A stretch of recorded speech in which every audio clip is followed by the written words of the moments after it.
700 খ্রিস্টাব্দ সময় যেমন মোহাম্মদ বিন কাসিমের মাধ্যমে যেমন পূর্ব মহাদেশ হযরত সাল্লাল্লাহু আলাইহি ওয়াসাল্লামের দাওয়া এসে পৌঁছায়, ঠিক এমনভাবে পুরো নবী রসুলদের দাওয়া কি ভারত মহাদেশে এসেছিল এটা বলা খুব মুশকিল। কারণ আমি একটা কথা বলি আপনাদেরকে, একজন ইসলামিক হিস্ট্রির একজন নাম করা লেখক আছেন, হিট্টি, নাম শুনেছেন, অনেকেই হয়তো নাম শুনেছেন যারা পড়েন।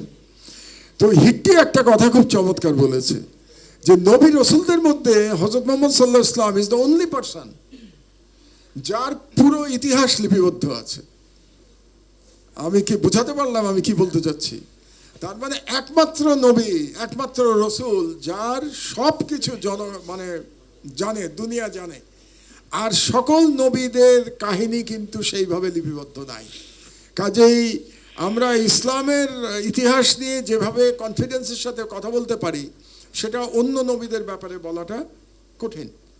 সেই ধরনের হিস্টোরিক্যাল সাপোর্ট আমাদের কাছে নাই, এক। আর দুই হচ্ছে, এখানে আপনার ইনিশিয়াল ফার্স্ট সেন্টেন্সে একটু ভুল আছে যে মোহাম্মদ বিন কাসিমের মাধ্যমে প্রথম দাওয়াত আসে নাই। দাওয়াত কিন্তু ধর্মপ্রচারকদের মাধ্যমে এসেছিলেন এবং যারা সুফি তারা এসেছিলেন। যেমন ইন্ডিয়ান সাউথের কথা যদি আমি বলি, কিছুক্ষণ আগে মিজান বলছিল পেরুমল চেরুমলের কথা। পেরুমল চেরুমল যে মুসলমান হয়েছিলেন বলা হয়, তিনি ছিলেন কেরালার। তো তিনি যখন মুসলমান হন তখন তো মোহাম্মদ বিন কাসিম আসেন নাই। তার মানে ইসলামের দাওয়াত মোহাম্মদ বিন কাসিমের আগেই চলে এসেছিল এই অঞ্চলে। এবং আমরা যদি ইতিহাস বইগুলো পড়ি তাহলে দেখব যে কোস্টাল এরিয়া যেটা আছে, মানে ইন্ডিয়ার কোস্টাল এরিয়া বলতে সেই ভারত মহাসাগর থেকে বে অফ বেঙ্গল পর্যন্ত, সেখানে কিন্তু আরবদের সাথে এবং পার্সিয়ানদের সাথে বহু পুরনো যোগাযোগ ছিল, ট্রেডিং রিলেশনশিপ ছিল।